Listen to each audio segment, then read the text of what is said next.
Craig Oliver, who was doing the job for David Cameron until this summer, and Alastair Campbell, of course, famously did the job for Tony Blair. Welcome to you both. And Craig Oliver, the news events of the last few minutes, to a certain extent, crystallising some of the issues that have been out there all year, really, you know, European cooperation, the whole question of migration, the whole question of open borders, and people in our countries feeling very insecure. Yeah, I mean, it's obviously, as well as a terrible event, a huge tragedy and something that people are massively and rightly concerned about. And yes, was that a factor in a lot of the considerations that happened in this country in terms of the Brexit vote, but also what happened in America? Absolutely. There's major concern about terrorism around the world. Do you think it was terrorism and immigration that swung the Brexit vote the way it did? I think immigration was a big part of it. I think, you know, we've got to be careful not to... I mean, this terrorism thing's going to be with us for a long, long time. And I mean, there was a piece in one of the papers today talking about the fact that it's only a matter of time before something like this happens in Britain again. And I think we just have to accept that. It's 10 years since... yeah, which is actually a long time. 7 years since 7/7. You had the Lee Rigby attack here, and then you've had the, if you like, the white supremacist killings as well. But I do think that we're just going to have to get used to this. It's going to be part of our life going forward. And is it in any sense our fault either for being too open and too liberal or for behaving provocatively? I mean, some people would accuse the Blair administration and the involvement in the Iraq war as being a provocation. I think you'll be really, really careful. I think that the fact is that there is a real battle going on, and it is going to be brought to our doorsteps, not least because it serves the purposes of those who are bringing that battle. So I think you've got to be really careful not to say, you know, it's his fault, it's her fault. I thought Nigel Farage the other day suggesting that Angela Merkel was responsible for this killing that we've been talking about because of her tolerant, if you like, attitude to immigration and the refugee crisis. I think we've got to be very, very careful. Big, complicated issues, and it's going to require leadership. And my worry at the moment is the sort of leadership we're seeing in the world, particularly following the election of Donald Trump, is not the leadership that's going to actually solve this problem. It might actually exacerbate it.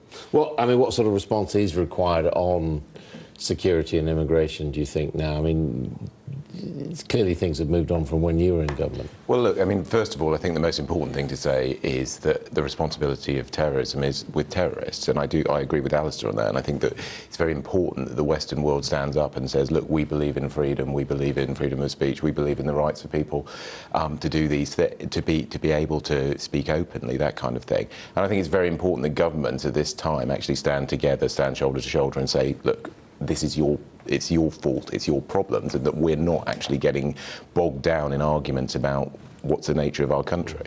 What do you think now is the answer on immigration? Because certainly in your party, the Labour Party, there's very active argument between people, a lot of people who would describe themselves as New Labour or Blairites, saying we've got to admit that we've got to have tighter controls, and that being very much resisted by the Jeremy Corbyn wing of the party.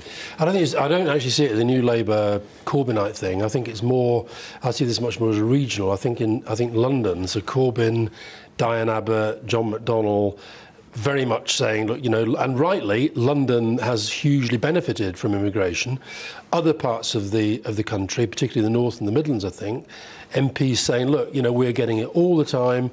Immigration is what made us vote for Brexit, and immigration, if you're not careful, is what will make us not vote for you in the next election. So immigration is part of the argument going on with the Labour Party, but I think it's much more complicated than that.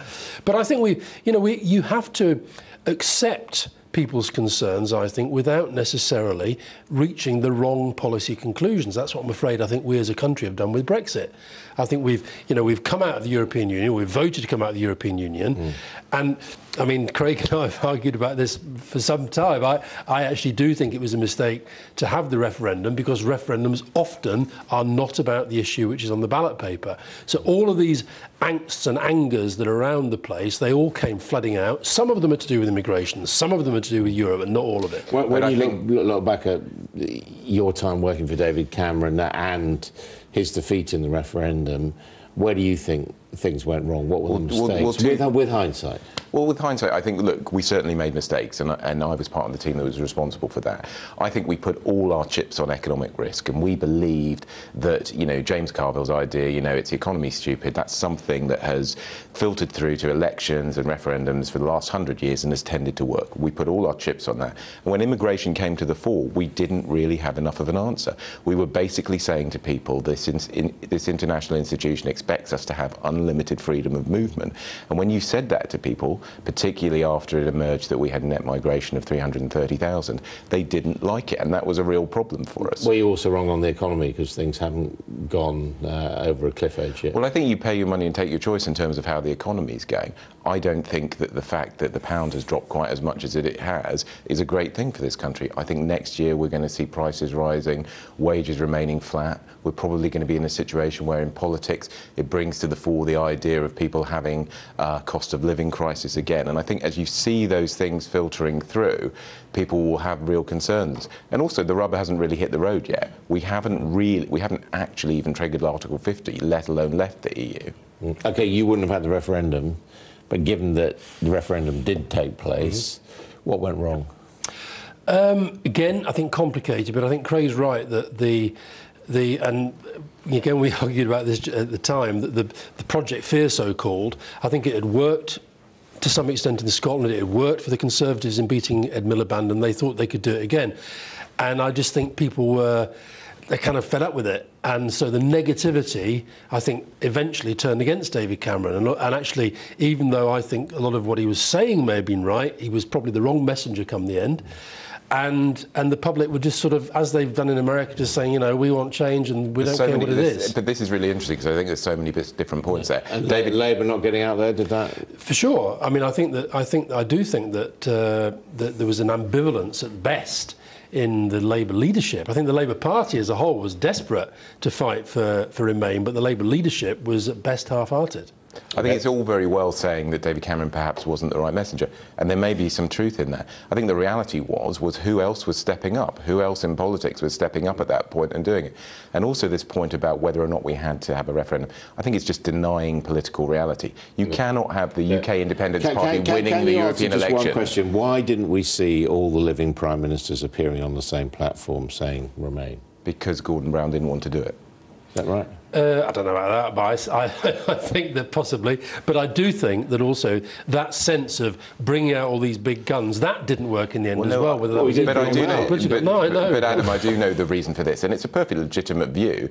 Gordon Brown was of the view that there was a danger of the establishment putting forward itself, and that what was the ultimate symbol of the establishment would be four prime ministers. And he also felt the Better Together campaign in Scotland, actually that sort of sense of us all being kind of hand in hand was not a very And there was a definite sense of the Labour Party thinking it was toxic to be touched by Conservatives. So something we can blame Gordon Brown for. OK then. Not the crash, not the crash. This is